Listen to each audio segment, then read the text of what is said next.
To reason with someone is to motivate them to do or accept topics, ideas, and issues through discussion and having conversations. This podcast is about the relationship with ourselves and the relationship with others, finding our stability in our self-worth, and how do we actually be in healthy relationships. We find this out through connection, compassion, and communication. Reach out, connect with me, like, subscribe, comment. I want to unpack whatever it is that we can to really get to the nitty and gritty of finding out how do we get better in ourselves and how do we get better in our relationships. Yeah, let's do it. It's good to be back. I've just come back from a 3-week holiday, well needed, well rested, and ready to jump in. Bit of a cliffhanger before I left with a pretty special podcast that I've been very excited to have you on. But first, I just want to share what's going on and what's coming up with Foundation Therapy and what we're kind of doing. I guess so this kind of shouts to, is it your time to be able to enjoy your life and start to love who you are? Do you find it hard to get on top of all the tasks running around in your mind? Do you wish there was a better way to enhance and improve the way you are living? I'm just about to launch the Non-Negotiable Self-Care Program, where we're going to focus on reducing stress, enhancing resilience, improving relationships, increasing productivity, and personal growth.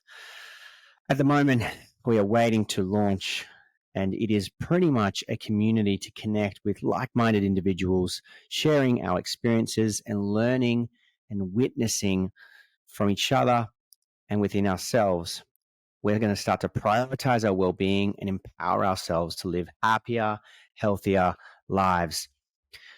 I guess stress is all around us, big or small, hidden, seen. It can all have an impact. It can impact our sleep, our emotions, our mood, our focus, our learning, and overall performance.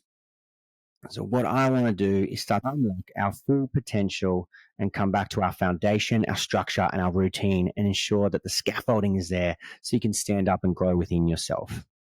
So non-negotiable self-care is essentially going to start to put that in place for you and be that foundation for you, and already helping thousands of people and all my clients get a little taste of this. And if you're listening, you know exactly what I'm talking about. That's why I'm giving away my free non-negotiable self-care plan to help you stop negotiating you so that you can continue to get better in yourself and your relationships. Don't let life get on top of you. I want to empower you to get on top of your life. So take the first step with me. You can get the links in our bio on Instagram or in the show notes on this podcast today.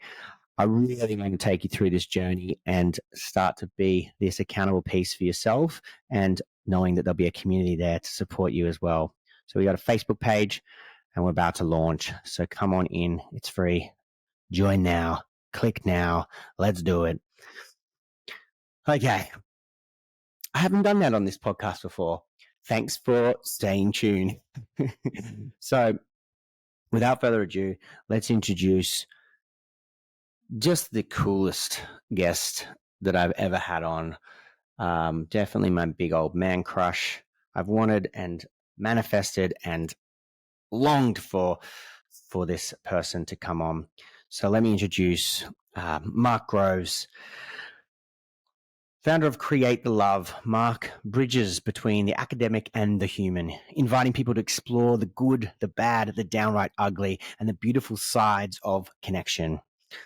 All of the things. Mark is not here to fuck around on this planet during this lifetime. He doesn't want to kind of do things. Mark is here to rock the boat and to share his truth, his purpose, to empower individuals to step into their power, transform the way they relate to themselves and others, and create authentic change for a life plus love that they'll look back on with a resounding fuck yes. If you don't know who Mark Groves is, come on out of the cave that you've been sleeping in. I don't think this man needs an introduction, but there you have it. There's the introduction. Let's jump in. Thanks for staying tuned. Thanks for coming back. Reason With Me podcast. Let's go. All right. Welcome back to the podcast. I am honored and privileged to sit here with Mark Groves. Welcome, man. Oh, man, I'm so excited to be on your podcast. Thank you for having me. Yeah, man, it's so good. I'm super, super keen. So you are calling from Canada? You're in Canada at the moment? I am in Idaho, actually, in the Okay, United States. right. You're originally Canadian and you've kind of traveled between here, there, and everywhere, except for Australia. You need to come down here. Yeah, I've been to Australia twice now and loved both visits. It was incredible. I can't wait to come back there. Yeah, I kind of like spend my time between Canada and the US and Yeah. hopefully doing some European and Australian touring next year. Woo! Well, yeah. I mean, I don't know how it works with you know how comedians have like their warm up, their warm up comedian. Oh, yeah. I'd do that for you. Yeah. The opener, Yeah, yeah. I'll take it. I'll take it. The opener, yeah, I'd love that. I mean, if I get the people going, that could be good. So, Yeah, I agree. And I got to have a local welcome me to the culture. That oh sounds yeah, dude. perfect. Oh yeah, I'll show you around. I know some things. Should be cool. Yeah, let me know. That'd be so good. So let's jump straight in. For those who don't know you, I assume most people would, but who the hell are you and what do you do, Mark? Australia is actually a place that I have one of my highest followings from in terms of countries, which is pretty Is that sweet. right? I'm Because not as a surprised. Canadian, I've felt very relatable to Australians. We like have a kindred spirit, you know. Mm, All the Australians come to our ski hills and work there, and mm-hmm, we all go and travel your East Coast. mm, So for me, yeah, my name is Mark Groves. I'm obsessed with understanding how people interact, connect, and how not just interpersonal romantic relationships work, although that's sort of the area that I find is the magnification of most of our dysfunction. mm. I'm really interested in how we move together as a culture too. So kind of like from the micro to the meta. Yeah, man. And I think what I love, and I've always loved, is the connection specialist, right? I love that. Yeah, I was obsessed with how people interact when I was in sales. And then when I went through a relational breakdown, I was like, why am I so good at all these other forms of communication, but not with my Mm, partners, not with mm. people who really matter to me? It wasn't a skill set thing. There was something else going on. So yeah, I then dove into the research on that and started teaching on it, and just felt like human connection as a specialty just felt like exactly what I did. No one else ever called themselves that. Now I see it every once in a while, but no one else was calling themselves that. And I'm like, well, this is exactly what I do. I can go into a workplace or I can go into a home and Yeah, really understand the patterns of behavior. yeah. And I think, you know, those that whoever you've seen it around have definitely, you know, stealing the little trademark because I think it's such a nice little Yeah, thing yeah. you come with. Uh, I remember listening to they someone on could your take it, man. podcast. They could take it. Yeah, yeah, maybe I'll put it on mine because I love it. It's just such a nice Do way of it, sort of man. I describing don't it. own it, dude. You I don't don't own it. own it. Yeah, okay, sweet. There you go. Heard it here first, guys. The permission is It's there. done. It's done.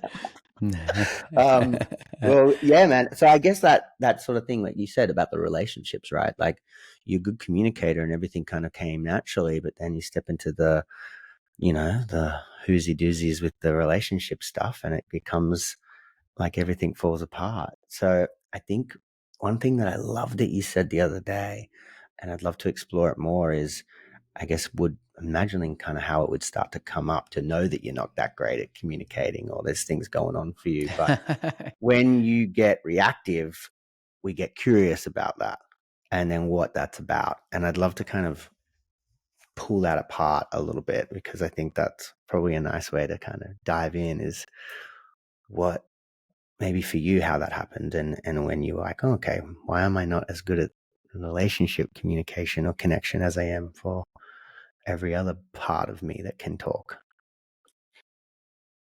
Yeah, I would have thought that I was good at communicating because there was a real absence of conflict in my life. There wasn't Mm, much of it.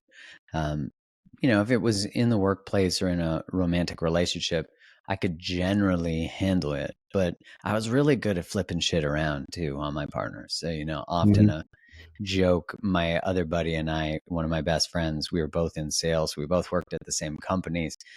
Our girlfriends, and at the time, they would say to each other, like, why when we have a complaint, we end up feeling like it's our fault, at the end. And well, that would now be titled gaslighting. But at the time, I didn't have a title yet. And I didn't know it was such a defensive technique that I had because I had such a delicate sense of self-worth. So for me, the way that it really started to show up was that, one, I asked myself when I was 27 and I had been engaged, I didn't want to get engaged. I got engaged. She was and is an incredible woman, but I didn't want to be engaged. And yet I got engaged. That didn't make sense to me in hindsight. I was like, why did I do something I didn't want to do? There must be something else going on. And that's where I started to really understand unconscious narratives and beliefs that we hold about what relationships are supposed to be like, how communication is supposed to be. And I really saw that through that adventure of inquiry into self, which, you've obviously been on the same adventure. You start to discover the limitations of your communication. And so I started to see that I was prone to getting defensive. I would get reactive and shut down. And I realized that I didn't really advocate for my own needs. I was afraid to take up space. I was afraid of conflict. I oriented around other people's needs. I oriented around wanting to keep them happy. If my partner was upset, and it wasn't about me, that would dysregulate me. So it really started to be this recognition that I wanted to be really good at love, and I wanted to be really good at relationships. And that wasn't something I was taught in school. No. And it was something that I desperately wanted and needed. And I recognized that everyone around me, at least in my experience, wanted the same thing, but didn't know how to get it. And we were calling dysfunctional behavior normal. We were calling the inability to build long-term, really sacred bonds. We were just calling that normal, and I was like, but there are people who can. So what's special about them? What does the research say? And then when I looked at, there's really sort of the trailblazers of that world are like the Gottmans and Harville Hendricks, Helen Hunt, Stan Tacken. But, there wasn't really anyone who had looked, these are all therapists. This was not common language. This was not like the mainstreaming of Gottman's work was really Malcolm Gladwell's book, Blink, where he talks about how they can listen to 3 minutes of a conversation from a couple and predict with 80% accuracy if they'll divorce. So communication to me was something that I wanted to excel at in order to be good at sales, but then also I wanted to excel at so I could get girls, which then became I wanted to excel at so I could create and develop meaningful connections. Yeah, well, I guess that's the transformation, right? Is, you're kind of setting goals and then achieving them and then going, oh, this still doesn't feel quite right. Why aren't I feeling whole yet or whatever? And you kind of looking externally or whatever. Yeah. And then finally it's come back to that meaningful connection, right? Which I guess is that connection to self-worth, which I guess this podcast is kind of all about and you speak a lot about. And I love that. So I guess, was that the final kind of piece of the puzzle for you? Now I can at least know where my self-worth is impacted and how I can create more meaning within me and how I communicate with myself. And I think it's just such a constant evolution. I think of the restoration of wholeness or the restoration of self. Like you can't love yourself and seemingly make decisions that are not loving to oneself. That's a strange paradox to be able to hold because and that's not to be perfect. The saying in AA is it's about progress, not perfection. But the part there is that so many of us are enacting or living behaviors that we know are not productive, that we know are not healthy, that we know are toxic either to ourselves or others. And I'd say if they're toxic to others, they're toxic to ourselves. So we're doing that knowingly and we're not stepping into the integrity of changing that behavior and cleaning up our behavior. So to me, self-worth is something that is not a destination, but a way of being. It's a way of living. I can make a mistake, but as long as I'm learning from them, then my self is restored, if that Mm-hmm. makes sense. Mm-hmm. Like, so many of us in Totally. relationship, we believe that our relationship completes us, or we don't see that the challenges we have in relationship, with that idea, when you get triggered, get curious, or when you get reactive, get curious. It's because, really, I think it's Harville Hendricks who talks about how 90% of the time, the thing you're fighting about today is not actually even about today. Yeah, no, never. It's some sort of historic moment, not even maybe from this relationship, that is showing up.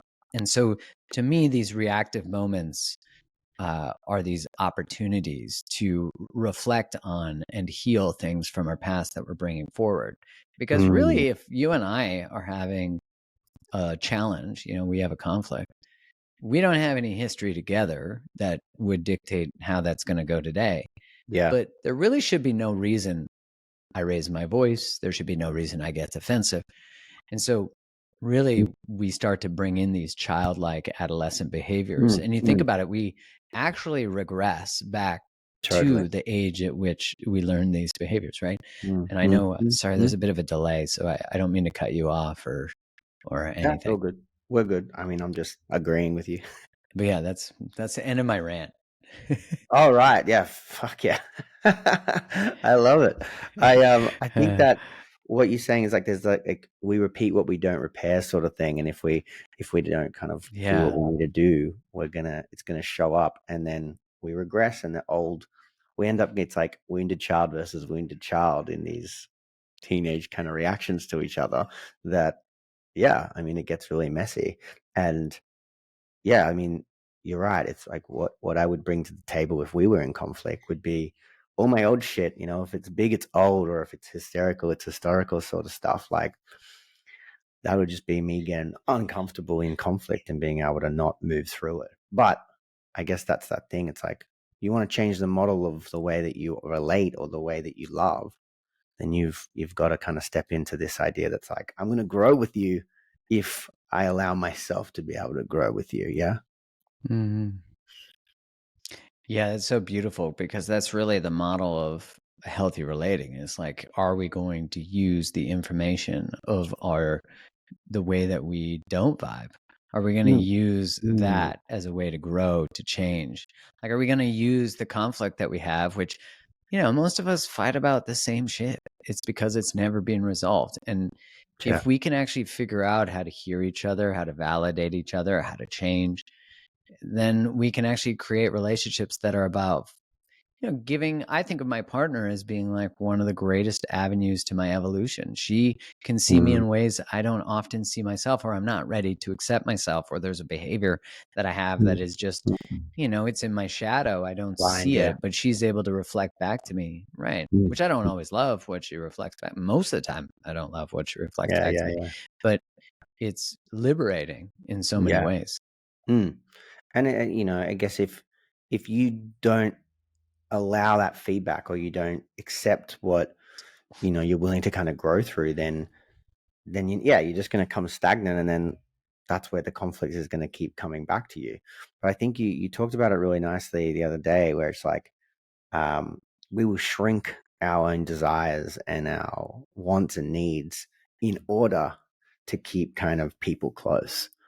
And I think that kind of shame around, yeah, this is how I want to be and I want to grow with you, but if I don't keep doing this action, which is maybe sacrificing myself, then I'm not worthy, or I'm not good enough, or I'm not lovable. So I need to keep doing some of that stuff. And that's this like toxic thing that we're convinced on.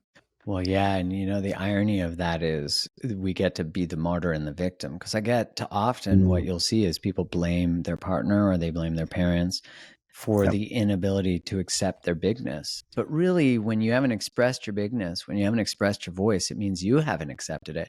And you've made the idea, and it's a valid idea, that if I am that, I will lose people. That is very true. That can be very true. So I don't want to minimize the impact of that. But I always ask people, like, is that the life you ultimately want to live? Like, when you look at the things that people regret when they're on their deathbed, Bronnie Ware wrote a book called The Five Regrets of the Dying. And in that book, she talks about, what are the things that people regret most when they're on their deathbed? And it's not things like, I should have worked harder. It's like, I wish I would have loved more. I wish I would have honored myself more. I wish I would have said, I'm sorry. And this, you think about the saying, I know there's an Australian saying of tall poppy syndrome.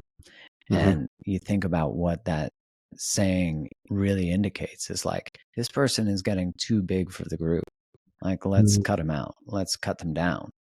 But, we all aspire to be that, but when a normal behavior, like something is normalized as a cultural norm, then anyone who behaves outside of that norm is often targeted by the group. I mean, you see that with many subjects in today's day and age. So it is actually an act of revolution to allow yourself to dream big, to be big, to express yourself. Think most relationships actually, and human systems, especially because we learn this in childhood. And so we have to, in adult relationships, step out of the role, which is the healing of getting out of the system and creating our own system.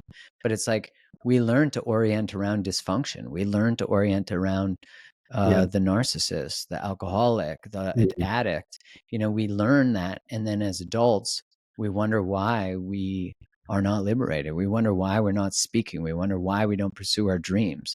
And the only way to change a system is you change and you force the whole system to orient differently. And when we're talking in the context of romantic relationships, that's where most people are trapped. Is they're like, if I say this thing, or I become this, or I say I want to change, or I want to grow, or I want to change how we're doing this, or I want to pursue this dream, this job, I want to change how we communicate, I'm afraid I'm going to lose you. But what's the alternative? The relationship is then held together by your fear, which means it is always predicated on you silencing yourself. And that means you're going to be living as a shrunk version of you, which I look now and I go, what's the point? As a kid, I used to be conflict avoidant, and in my 20s, same. But look where it got me. And it ended up hurting other people. So like, when are we going to show up? When are we going to change? And, that could be paralyzing, but the answer has to be now. It has to be now. It has to be now. Yeah. I mean, that's it. And how the hell do you do that though? Right. Like, I mean, I guess to kind of even answer that, I guess we got to understand shame, and then where that comes from, and how to kind of move through that. But yeah, like what's the path? Like, that's, fear is so overpowering, and obviously trying to protect us and keep us safe is just so old, and it's a role, like you said. So how do you jump out of that? Right. Well, I think you said something really important there, which is you have to honor the biological nature of your system.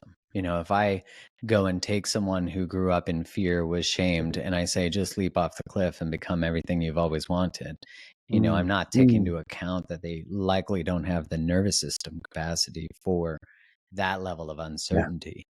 So I think there's the nervous system lens. I also, there's another part of me though that is like, there is something about going to the island and burning the boat. There's something about putting yourself in the circumstance where you have to rise.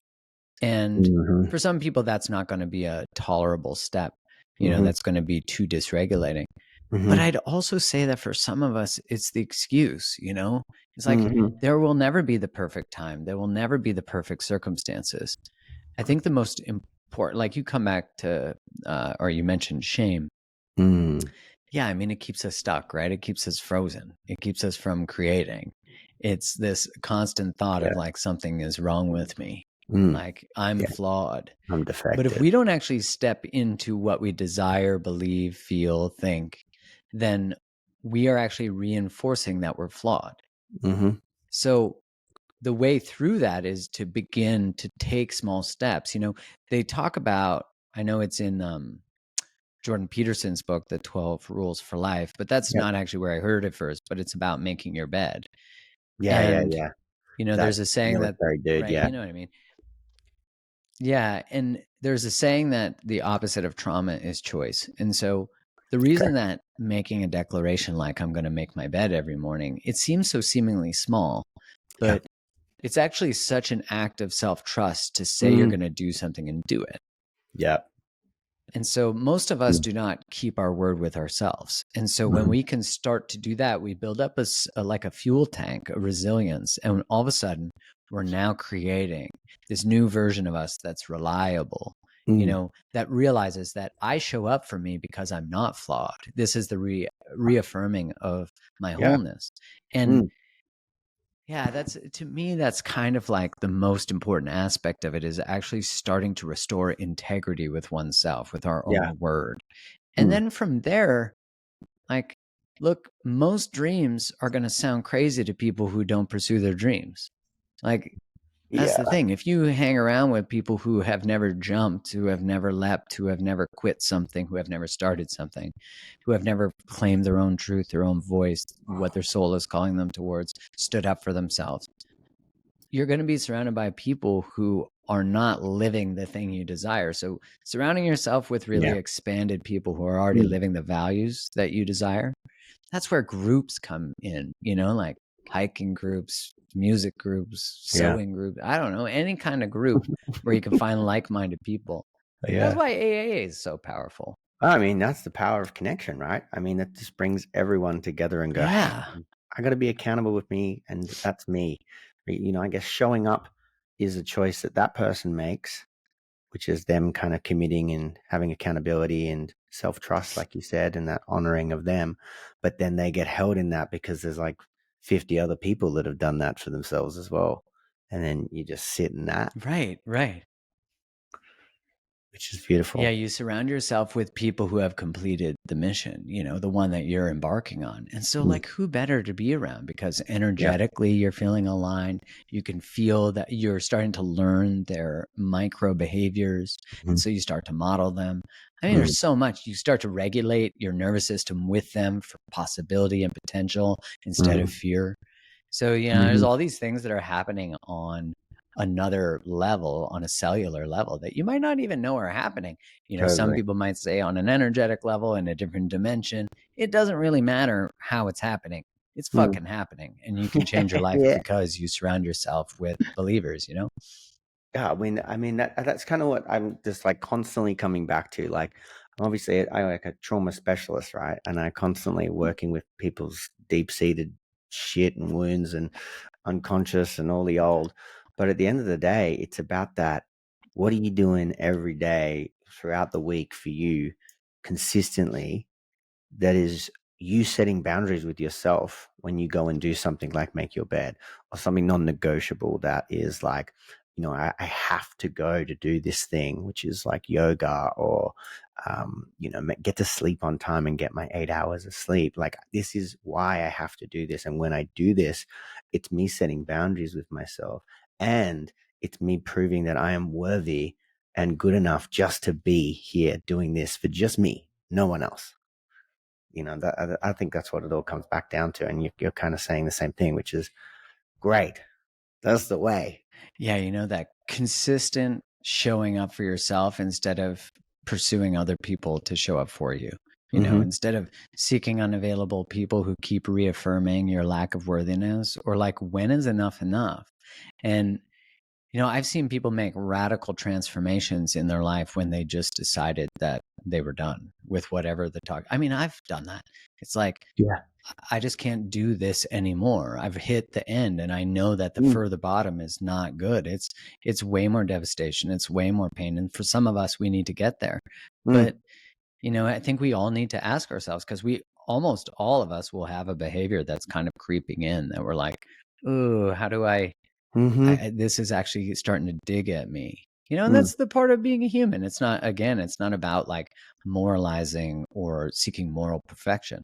It's about paying attention to the things that we're doing that are coping, which I think at the core of every addiction, at the core of almost every addiction, is the abandonment of self, is that we have a call, we have a voice, we have something we need to step towards, and the pain of not listening and not an untapped potential requires us to anesthetize ourselves. Yeah. I mean, it's that thing that Gabor Mate says around, like, role versus, or attachment versus authenticity. we're always going to choose attachment because for whatever reason that sits higher on the hierarchy of need in terms of like whether or not we're going to survive when we're young, and then we drop our authenticity to be able to have that attachment. So this evolution, if that's the way it keeps going, we stay in that role, we abandon our true self, then yeah, that eventually the true self like banging on the door saying, let me out, I just want to be me. And then Right. you're like, well, if you're not going to let me out, how about we have some meth, like we're going to start, Yeah, dealing right. and sorting this Right. pain out by getting rid of it as best as we can. And that's, addiction, whatever it might be, drugs, sex, alcohol, right? I didn't think it doesn't matter. Right. Oh, yeah. It's so normalized in our culture too. Like, Yeah. it's just normal to have, an unhealthy relationship with alcohol and call it wine night, Yeah. I mean, there are Friday, people who can have a healthy relationship to alcohol, but I'm just saying, like, our culture has normalized a dysfunctional relationships with substances. Yeah, and our phones, and and the way that we kind of connect in certain ways, which has its amazing benefit. Like we wouldn't be able to do this if we weren't scrolling on, right, to look at each other. But I guess it's that that there's a dark side to all of it. Everything in moderation, right? And if most people, because we're conditioned that way, we don't have moderation built in. We didn't learn that at school. We didn't learn that if we had dysfunctional like models of relationships. So we're all screwed unless we come back to that surrender and acceptance, which, like you're saying, is the cliff that we've got to figure out if we're ready to take the leap or not, in a good way.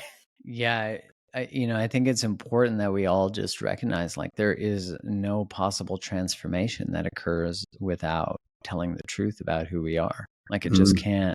You can't change anything if you're not willing to tell the truth about where you're at. It's just impossible because you're not starting with reality. So, it's a powerful shift to all of a sudden say, I'm going to tell the truth from now on. I know in Martha Beck's book, The Way of Integrity, she makes a commitment for a week that she's just going to not lie at all. She said it was pretty hard because you like kind of push a lot of relationships away. But she was talking about how she maybe wouldn't do it to that level of extreme. But I was like, that's so true. Like, think about how many things we lie about for other people's feelings. It's like so common. Right. Yeah, I'm going to tell you the truth about how you feel and how I feel. Or, like that's going to crush the little sensitivity sometimes. That would be tough. Hoo-yah. Oh, that would be so tough. Because you imagine the setup. It's like, do I look fat in these jeans? And you're like, yes. Fuck. I don't know how to answer that one. So there are, I think, right. I think there are some productive, but I don't know. That's a real thin line because it's like, what's honesty and what's integrity? I don't get to choose for somebody else, but I do think there are some, there's probably some lines of negotiation that we have to make in order to maintain some relationships. Like some people do not want the truth at all. Like some people they don't want to hear how they're received. They're too fragile, and there's no great relationship that is built on someone who has fragile self-worth. It's just impossible because they can't receive feedback because their self-worth can't absorb the truth. They already believe they're not enough. So if someone tells them they did something wrong, they're going to believe I am something wrong because they haven't explored the parts of themselves that they don't like. And so instead of being able to receive feedback about a behavior that's not okay, they double down on protecting what is already something that is so fragile. So, and then you see shutting down, reacting, whatever the behavior is to protect what is yet undiscovered, Yeah. And I think this is something that really comes up so often is like, we actually need to really acknowledge that. I mean, this is what I'm kind of doing with so many people. It's like, that's protecting the shit out of you. And if you don't have any other mechanisms, like that's what kept you alive. So to you let go of that. Right. If that's your only safety, I don't want you to let it go straight away. We need to replace some of that shit first, right? No. So, oh man, it is a tough coming one because we will, like you said, we're going to keep doubling down on it to make sure that we can protect this fragile little self. Yeah, isn't that so true? Like we have to have compassion for where a dysfunctional behavior comes from because it is the best available behavior that we had to create and maintain social connections, even if it destroys connections. it is perceivably what maintained them. So self-abandonment, as you are very well aware, and I'm sure your listeners, is in order to maintain connection. I don't want to be too much. I don't want to ruffle feathers, because if I do, I'm not safe. Just like creating so much of a self that you're not available to relationship is also a survival strategy, so you don't lose yourself. So like when you look at the way people relate, usually one person is more of a self where they forego relationship to keep themselves, and the other person forgoes self for relationship. We have different ways of strategizing or sorry, classifying those things. Anxious, avoidant, we have all these different terms. Codependent, empathic, we have all these different terms. Highly sensitive person, anxiety, or the person who abandons self for relationship. There's way more terms for that one, because they are the people who tend to look up relationship information far more than an avoidant. Well, they're anxious. They want to know where the avoidance. Like, how do I fix this? Nope. Tell me. Yeah. Is there a YouTube video on this? Tell me how to fix it now. Yeah. And I think there's like that love addiction, love avoidance sort of, theory of work, I guess. But it's like the love avoidance, or avoidance in general. We get into relationship out of obligation. So when we kind of have the way out, we're not going to research how do we stay in it. We're going to go, let's get our needs met over there. Right. Right. Exactly. It's like, I don't need to research. I'm out. There's no coming back. I'm gone. Yeah. Oh God. So when you were saying before, we bring it all the way back to like getting to the point where you got to surrender and, face this kind of truth, and really be willing and ready to listen. For me, what brought me kind of to my knees is interesting. I was thinking about this a few weeks ago. I didn't know I was going to share this today, but here we go. Is I couldn't get any matches on my dating profile. I was just out of a relationship, and I just couldn't go and get my needs met. I couldn't have connection. I couldn't have intimacy. I couldn't have sex, whatever. Not that I wanted any of that deep down, but when I couldn't find that, and that's fucking definitely my addiction, codependent through and through, but that didn't come. So I was like, how am I going to fill this void? And, I think loneliness. I've been there. Yeah, but I'd love to hear what brought you to your knees if it wasn't sort of on purpose, right? But I think that for me was like, I think I saw loneliness as this image of my ex-girlfriend. It's like she represented loneliness. So when I couldn't have her, I was like, I need something else. And then the acceptance of being like, no one's coming. You've tried and tried and tried, and I'm not going to go and sleep with sex workers or anything like that. I was like, I had some boundaries, but I was kind of like, well, what do I do? And I had to go, you're alone and you hate it and you've never really done this. So I kind of was forced into this surrender, which I accepted, which was beautiful, and it changed so much. But I'd already had so many lessons, but that was the real, like, you can keep fighting, or you can drop down and surrender and hand it all over. Man, I think my coming to the awareness of being healthy and alone, it took me a long time. Like, I was definitely wanting relationships, seeking relationship early, I'd say from a healthy place generally, but and I remember getting betrayed in a relationship in college, like a deep betrayal. It was really bad. And I had been someone who just wanted to love and be in a relationship. I was, codependent, anxious, so I was like the relationship seeker. And I thought I was really good at them, because that's what most people who are anxious usually believe, is they're the ones who love all out. You're a lover. And they're loving, right, exactly. The self-identity that, like, I just want to give, I got to find someone who can receive, because I keep finding these people who don't want my beautiful love. And so I was very much like kind of in that martyr state, the betrayal was deep. It was my partner at the time had cheated on me, and the way I found out was really painful.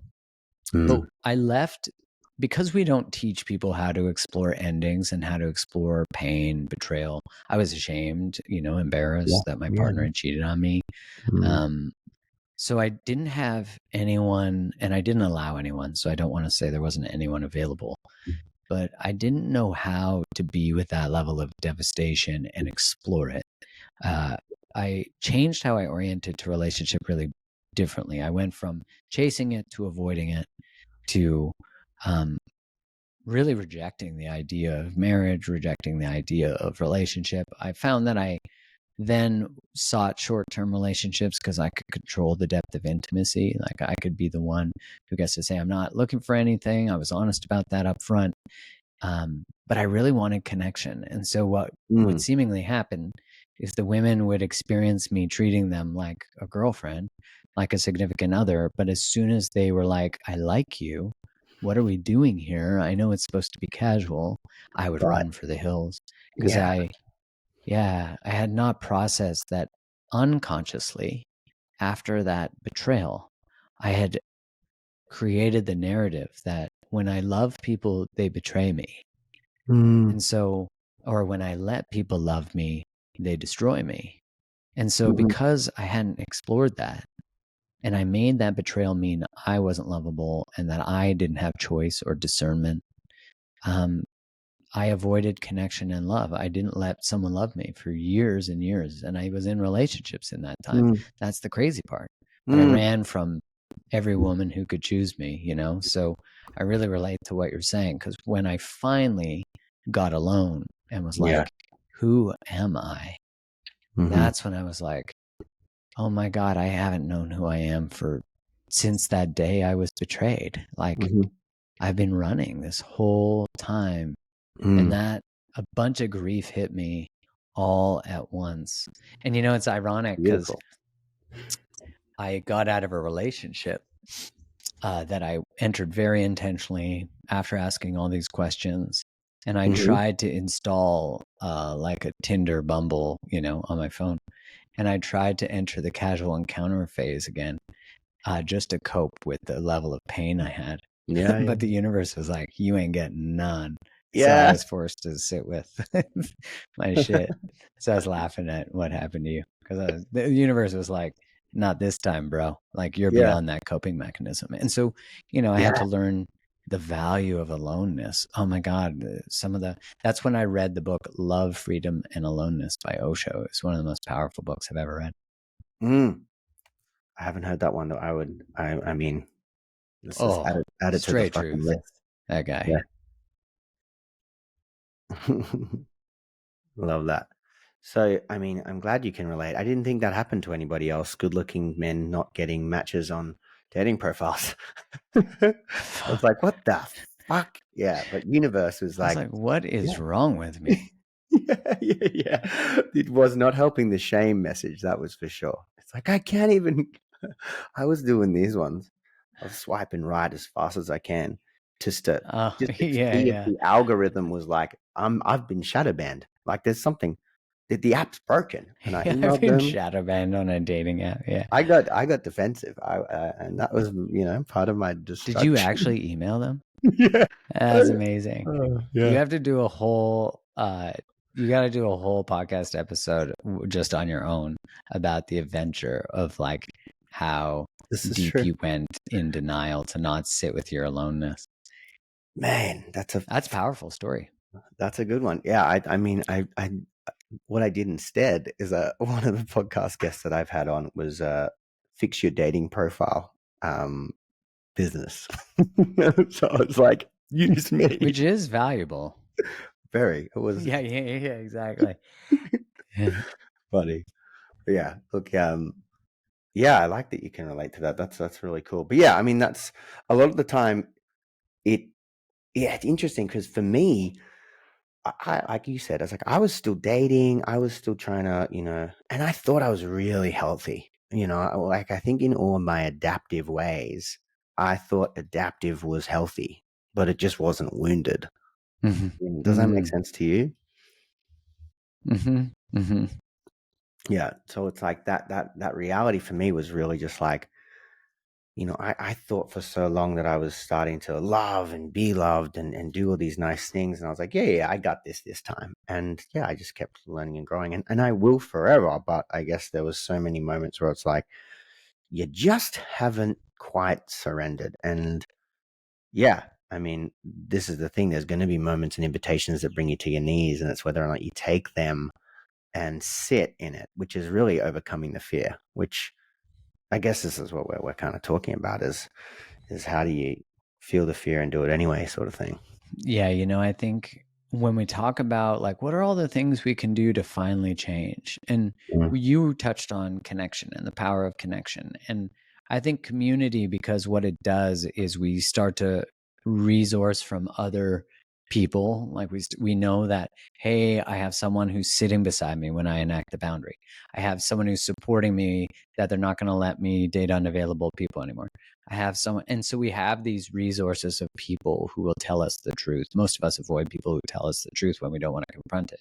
So, but there's also this interesting shift. When I used to work in pharmaceutical sales, I used to sell this product that was in oncology. And so I remember doing a preceptorship with an oncologist, and I was sitting in this room, and he was telling, so it was for kidney cancer. And this man and his wife were in the patient room. And by the time you see a specialist, I mean, you've already been told, this is what's going on with your cancer, blah, blah, blah. Well, he had not been fully informed. And so this was the first time that he was hearing that it was potentially and likely terminal. Wow. And I remember sitting there as he was being told that, and just really absorbing the level of fear he had, and his wife's reaction. She was emotional. And here I was, a stranger in a suit, just sitting there watching. Like, what a thing to observe. What a private moment. Yeah. When I, in hindsight, I just like, what a privilege, but also in some ways felt like a violation. But what was interesting is it had me thinking, like, there's a term in that world called survivorship. And it's that when people get a diagnosis, they all of a sudden start to thrive. Yeah. And I thought, what is it about that? Like, why do we have to wait? Because like all of us can get a diagnosis today, and that is that you are going to die, right? Like, that's just true. That's right. The only reason we're not operating with the level of urgency that choosing love over fear requires is because we believe we've got time. And I think that's from Rumi. The trouble is you believe you have time. And it's such a powerful quote, because at any moment, anything can happen to us that makes that level of urgency become so present to us. And so I think a lot about that. Like, how do I create that within myself artificially without having to do that? And it's not even artificially, but it's probably like just naturally sitting with the truth of mortality. And that just makes me consider, there's a line from Ram Dass where he says, he's talking about, I think, Gandhi, whoever said, my life is my message. And he says, I hope I live with the integrity that the truths that live within me are the same as the truths that live outside of me. And when those two are not in alignment, I am sending a message of both love and fear. And when I heard that, I really sat with that. There's a line when I was trying to step into writing about relationships and really stepping out of the familiar world I was in. I remember hearing Wayne Dyer say, "Don't die with the music still inside you." And I thought, oh my God, there's like so much music in me that no one has ever heard. Like, there's so much more to me. Right. And, like, think of, like, you created a podcast likely from the same intention. I don't know if you were, but when I started a podcast, I was afraid to start it. I was afraid to start recording in video. I was afraid to start doing Instagram lives, Instagram stories, all these edges of exposure. And, there just has to be a precipice. There has to be something that just makes us leap. And, the truth is that we want to know that it's going to work out. But, I remember someone saying to me that, like, leap and the universe will catch you. And I was like, come on, like, that's so esoteric, like, just smoke some more weed. Right. And I can honestly say that's true now. And I think you don't get the net till you take the leap, not knowing the net's there.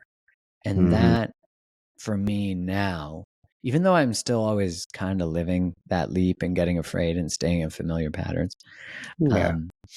by the time I get to the place I leap, which hopefully is getting shorter in time, although this last leap has been a little long,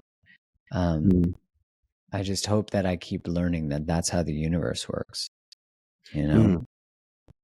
And before the podcast, we were talking about faith, right?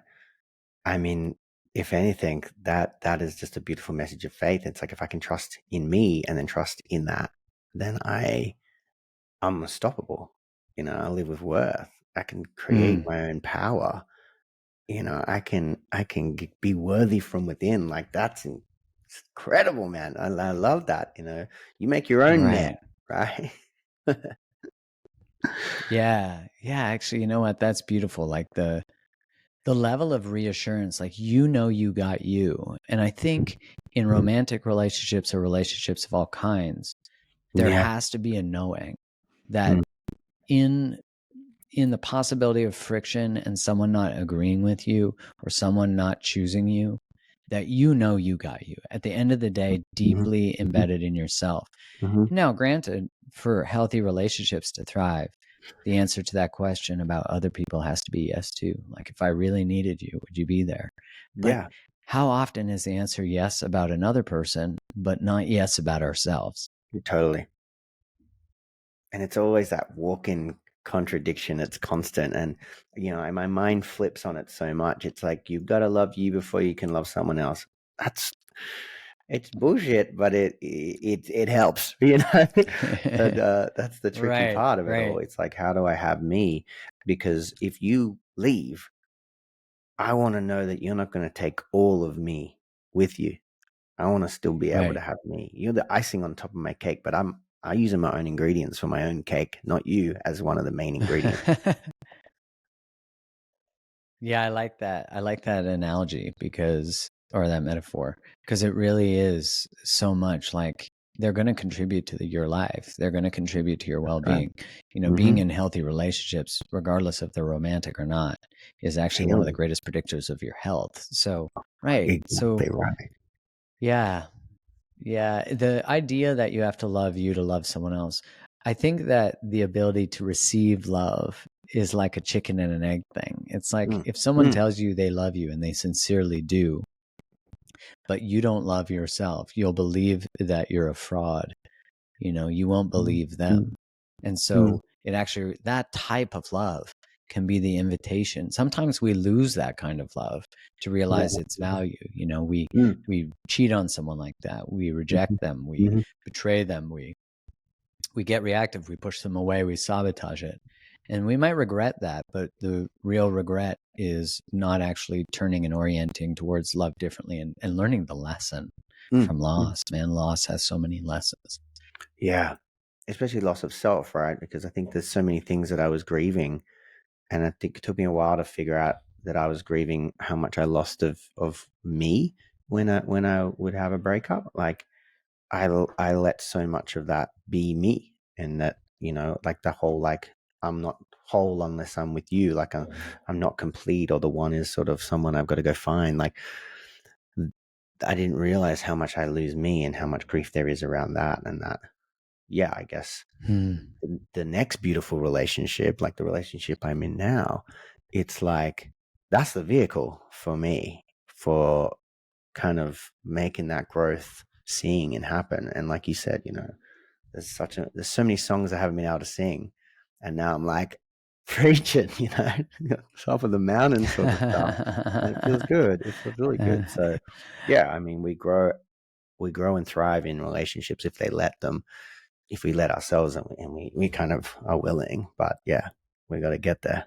We got to be willing to do it, you know, and that takes a level of vulnerability, courage, leaping. It's not different than anything, you know. It's like when someone says, I just don't believe in love anymore. I'm like, well, the reason you're avoiding it is not because of love. It's because of pain. It's because of suffering. It's because of the things we do to protect ourselves from hurt. You know, like, if I don't want to look at the poor choices I've made relationally, then I'm going to keep making them because I haven't garnered the wisdom from the thing I don't want to look at. And so then we're like, as you said, we repeat what we don't repair. And it's like, yeah, you gotta be willing to look at the things, especially the things you're most ashamed of, because ironically, that's where the greatest piles of wisdom actually reside. Yeah. I mean, it's like the gift wrapped in shit, right? If we're willing to kind of go, It's so true. this is messy. This is great. I mean, there's a quote on the back of my wall over here. It says, it's Brene Brown. It's staying vulnerable is a risk we have to take in order to experience connection. If we want to love again, we've got to be ready to get hurt again and have pain. Simple as that. Right. There's no one without the other. Such an essential. It's the price of admission. Right. And I guess that's the buy-in that you have to be willing to sacrifice, because if you're not vulnerable, you're not going to get anywhere further than you've already been, and you repeat the same old shit, you get the same old result. Yeah, you're going to get what you give. Yeah, agreed. Wow, I'm so pumped up. It's so good. What a nice kind of chat. Exactly how I thought it would go. Sometimes I'm like, I didn't know how this is going to go, but I knew we'd vibe in this way, and we could probably talk for literally hours. That's how I feel anyway. When I come to Australia, we could talk for hours. That sounds good. Yeah, bro, you can stay on my couch, right? I'm sure you'll probably want to say somewhere nicer, but Newcastle is super. I think my wife and kid will probably come. But if I come solo, I'm in. Yeah, sweet ass. Well, yeah, I mean, I'd love to host you guys, all of you. That'd be amazing. Yeah, dude, I think people would love to come and see more of you down here, and I would definitely really value being meeting you in person for sure. I think that would be incredible. I really want to come over to the US and do some big conferences and stuff like that. So just got to make my way over. We'll find a way to meet in person. Oh, there's a big one in March. There's a big one in March called the Psych Networker. You got to go to that one. That one's so yeah, good. that is big. That's a big boy. And there's already a few on the list, I think. Some big names. Which it's is such a good conference. Yeah, I need to come to that. It's all billable, baby. So that'll get me over there. Yeah, it is like a nerd fest. I love it. It's like totally nerd out. Yeah. I mean, I'm not the best at retaining information because I get so excited. I'm like, yeah, learning, and then just goes one in out the other end. That's definitely the old ADHD brain. But yeah, man. I mean, so much to learn, and you're just a walking encyclopedia, Mark. Like, you just know for relationships. You can quote so many different books, and yeah, I mean, always in admiration around how much knowledge you keep in that big brain of yours. It's really makes Thanks, makes man.